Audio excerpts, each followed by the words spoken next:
మీరు కూడా credit cards ని గట్టిగా వాడతారండి? మళ్ళా చాలా మంది రివార్డ్ పాయింట్స్ కోసం గానీ క్యాష్ బ్యాక్ కోసం గానీ ఆఫర్స్ ఉన్నాయని కానీ క్రెడిట్ కార్డ్స్ ని షాపింగ్ కోసం గట్రా వాడేస్తూ ఉంటాం. ఇది మన అందరికీ అలవాటే. అయితే దీని వెనక కూడా ఒక సైకలాజికల్ ట్రిక్ ఉంది. ఇది తెలియని వాళ్ళు ఈ కార్డ్ పైన ఓవర్ గా స్పెండ్ చేస్తూ చివరికి డెట్ ట్రాప్స్ లోకి వెళ్లే ఛాన్స్ కూడా ఉంది. అది కూడా మీకు తెలియకుండానే. మీకు అలాంటి సిచ్యువేషన్స్ రాకూడదు అంటే మీరు ఏ మిస్టేక్స్ చేయకూడదో చూద్దామండి. ఈ మధ్య కాలంలో ఏ క్రెడిట్ కార్డ్ చూస్తున్నా గానీ రివార్డ్ ప్రోగ్రామ్స్ ని ఆఫర్ చేయని క్రెడిట్ కార్డ్ అంటూ ఆల్మోస్ట్ ఉండట్లేదండి. అలా మిమ్మల్ని స్పెండ్ చేసేలా క్రెడిట్ కార్డ్ కంపెనీస్ డిజైన్ చేస్తాయి. అది ట్రావెల్ బెనిఫిట్ కావచ్చు, డిస్కౌంట్, క్యాష్ బ్యాక్ ఏదైనా కావచ్చు.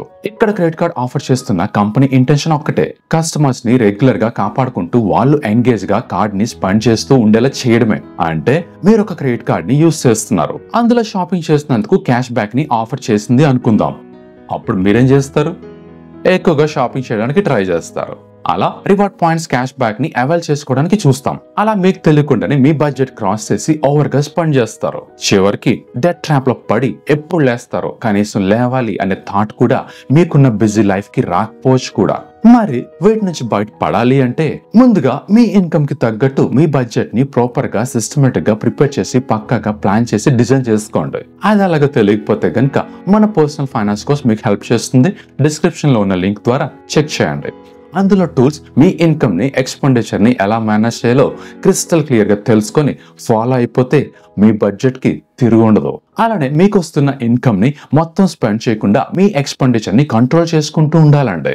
అలా మీ ఇన్కమ్ లో ఎంత మనీని అవసరమైన వాటిపైన స్పెండ్ చేయాలి, అన్నెసరీ ఎక్స్పెండిచర్స్ ఏంటి, వాటిపైన ఎంత అమౌంట్ స్పెండ్ చేయొచ్చు అనే ఒక కాన్షియస్ మైండ్ ఎప్పుడు కూడా ట్రాక్ చేస్తూ ఉండాలి. అలానే మీరు యూజ్ చేసే క్రెడిట్ కార్డే కాదండి, ప్రతి క్రెడిట్ కార్డ్ కి కూడా ఒక లిమిట్ అంటూ ఉంటుంది.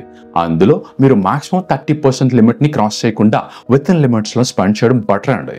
ఒకవేళ మీరు 50% to 90% స్పెండ్ చేస్తే మీ క్రెడిట్ స్కోర్ ఇప్పుడు సెన్సెక్స్ ఎలా అయితే దారుణంగా పడిపోతుందో అంతకన్నా దారుణంగా పడిపోయే ఛాన్స్ అయితే చాలా ఎక్కువ ఉంటుందండి.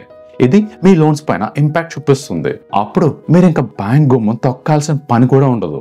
ఇలా మీరు క్రెడిట్ కార్డ్ ని స్పెండ్ చేయడం వల్లనే కాదు, స్పెండ్ చేసి ఆ డ్యూ అమౌంట్ ని పే చేయకపోయినా సరే మీకు ఫైనాన్స్ ఛార్జెస్, పెనాల్టీస్, జిఎస్టీస్ ఇలా చాలానే ఛార్జెస్ పడే ఛాన్స్ అయితే ఉందండి.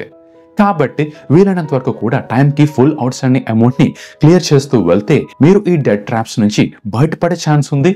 అలానే మీ క్రెడిట్ స్కోర్ కూడా సేఫ్ గానే ఉంటుంది. కాబట్టి ఈ మిస్టేక్స్ మీరు చేయకుండా జాగ్రత్త పడండి. అలానే ఎవరైతే క్రెడిట్ కార్డ్ యూజ్ చేస్తున్నారో వాళ్ళకి ఈ ఇన్ఫర్మేషన్ షేర్ చేయండి. Thanks for watching. ఇక మన మనీ మేనేజ్మెంట్ కోర్స్ విషయానికి వస్తే గనుక ఈ వీడియో డిస్క్రిప్షన్ అలానే పిన్నుడ్ కామెంట్స్ లో ఉన్న కోర్స్ లింక్ పైన క్లిక్ చేస్తే మీకు డాష్ బోర్డ్ ఇలా ఓపెన్ అవుతుందండి. ఇక్కడ మీరు చూస్తే గనుక master your money beginners guide to personal finance అన్నది మన కోర్స్ అండి. ఇక్కడ మీరు ఏం నేర్చుకుంటారో అనేది నేను సినాప్సిస్ గా ఇచ్చాను. ఒకసారి ఇవన్నీ కూడా చెక్ చేయండి.